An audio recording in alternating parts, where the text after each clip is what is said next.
Probably easily one of the weirdest shows of the fall 2021 anime season, probably the last year. I don't think I've had a show I am this so confused by since probably Cross Ange. Cross Ange was a series that really just, I didn't know if I liked it or loved it or what to really do with it. And that's really where I'm getting with Banished Hero. Banished from the Hero's Party, I decided to live a quiet life in the countryside. This is my review of this series. It's a 13 episode series, again, that aired in the fall 2021 anime season. Let's just jump into it. Another show that essentially is literally its title.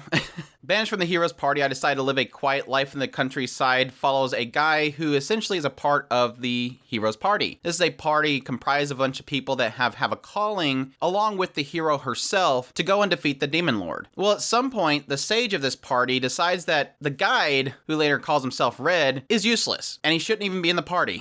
And so he tells him, hey, basically, get lost. You're useless, you don't have any special ability. Everything you're doing is just putting the hero, who is his sister, in danger. So fearing for the life of his sister and kind of agreeing with this sage, he decides, okay, I'll leave. That's fine. Just tell them that I went scouting and I never came back. And so this guy decides to go and live a peaceful life in the countryside in this remote town he goes to, and decides to open up an apothecary. He also discards his name of Gideon and takes on the name of Red so that he can hide his identity. And so this guy, Red, opens up his shop and kind of, again, hides his identity. There's every now and then there's something that happens that he kind of helps the villagers with, but all kind of in secrecy so that nobody knows he used to be an adventurer and he used to be a part of this party. And as the story goes along, certain people discover that he's actually staying here, including Rit, this girl that actually is a princess of a kingdom that he once encountered, finds that he's there, and she's always really liked him, so she decides to kind of move in with him, work with him, and eventually they grow a bond together. And all the while, on the other side of the story, you see the Hero's Party, and that they quickly discover that the lack of Gideon,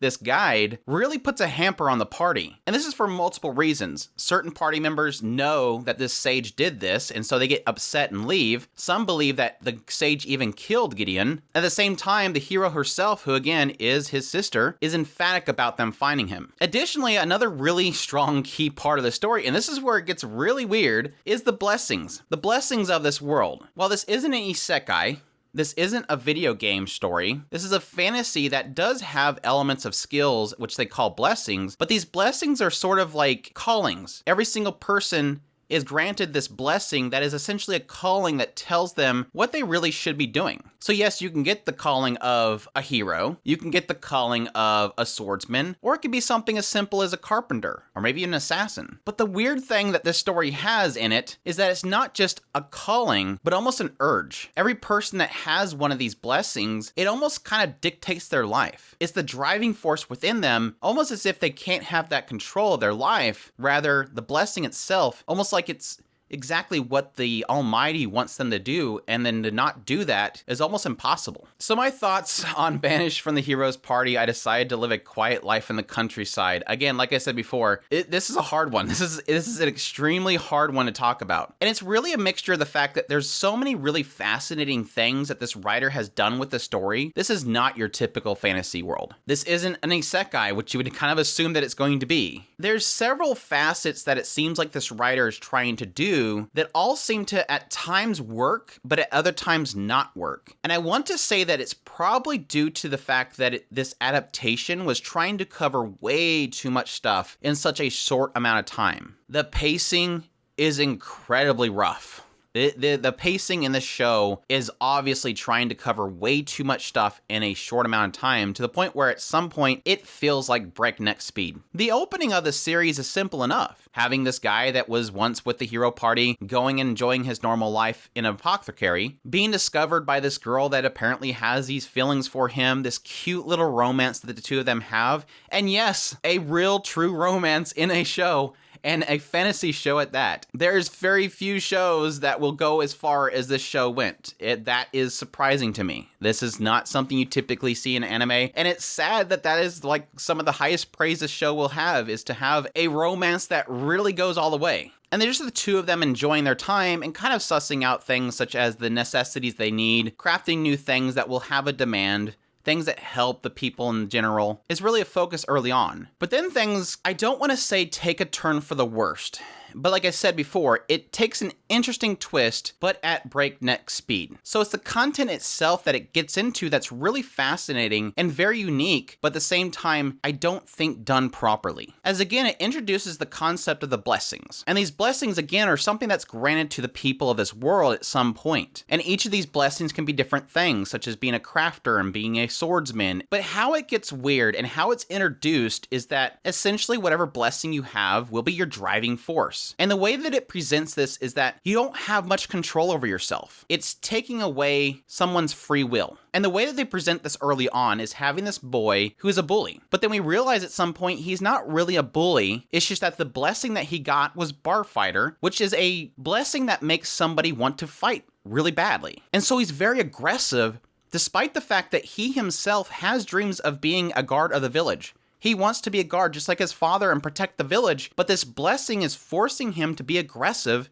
and violent. And from the moment that it started introducing that, my mindset went to, wow, this is interesting, but at the same time, this literally just excuses everything in this world. I knew at the moment right there that anything bad that would happen going forward would be oh, well, it's because of his blessing. Oh, well, the demon lord's not bad. It's just their blessing. Oh, well, this assassin isn't a killer. It's just their blessing. And that's really the tone that it gives it. Every violent action that happens, it excuses it with the blessing. They have this champion that's extremely harsh to his group, to the point that people leave him. And again, it's, oh, well, it's just his blessing. And it really puts it in a difficult spot where, again, like I said before, it's very interesting, but at the same time, it excuses everything. And it doesn't really give much weight to any situation because of that. But even still, the story takes it in an interesting direction because it becomes that story. The story becomes that lack of your own self-freedom. That lack of being able to choose what you want to do, as it gets really heavy into the hero herself, as she doesn't have a desire to be the hero, but she doesn't really know herself because of all the effects that come with being a hero, remove a lot of things from her. Because the blessing itself for a hero has with it so many things that remove things that will give hesitation to a hero. They have so many immunities, emotions and things are removed from them because that's what a hero needs to be. An emotionalist fighting force that cannot be stopped because nothing affects them. And again, it becomes the driving force of the conversation around blessings, which again is extremely interesting, but at the same time extremely awkwardly portrayed in this particular anime. Everything about that is fascinating. Like I said, this show has so much interesting elements given to it, and it's an extremely interesting take on the fantasy world and skills in general. It's just at some point, once it starts to get really into these elements of the blessings itself, it starts getting into this whole ordeal with these demis that are essentially trying to sell a drug that affects the blessings. And as it gets into that stuff, things get really scrambled. It's not just the stuff around the blessings itself, but just stuff around the town and the leadership and all this stuff that's happening. It's just absolute pure chaos to figure out exactly what's happening because you have, okay, suddenly out of here, this person's killing all these people. And then over here, there's a riot to the guards. And then over here, they're kidnapping children. And you're trying to figure out why they kidnapped this child, but not this child.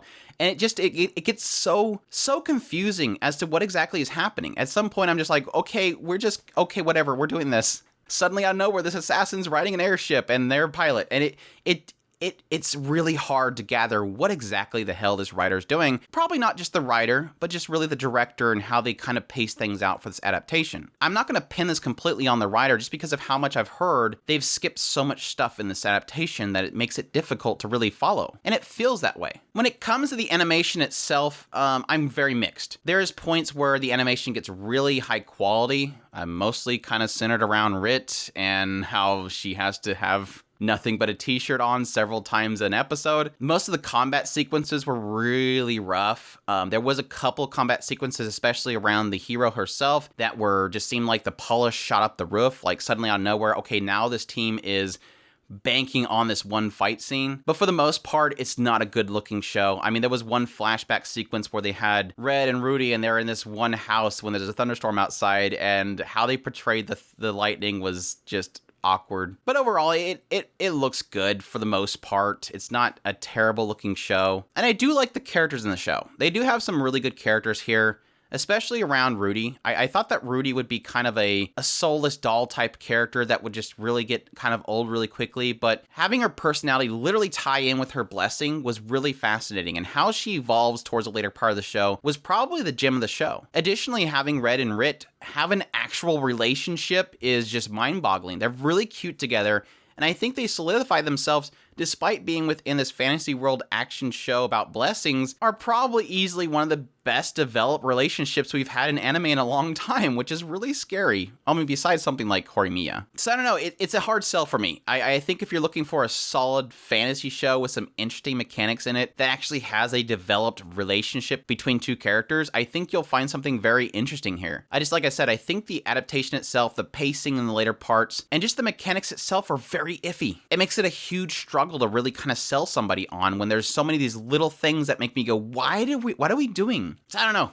There you have it. You make your own decisions based on this one. I'm not going to hold anybody to watch or not watch this show. It is really just up in the air. I am so confused if I like it or not like this show. And it gets extremely violent at times. That was kind of weird too. But there you have it. That's my thoughts and review of Banished from the Hero's Party. I decided to have a quiet life in the countryside with Rit and see her in nothing but a t-shirt every 2 seconds. If any of that sounds interesting to you, definitely check it out. Hope you guys enjoy this video. If you did, leave a like down below, comment, subscribe if you haven't already, share this video if you can, support us on Patreon or through our tips link in the description below. Definitely appreciate everybody that does, and y'all take care.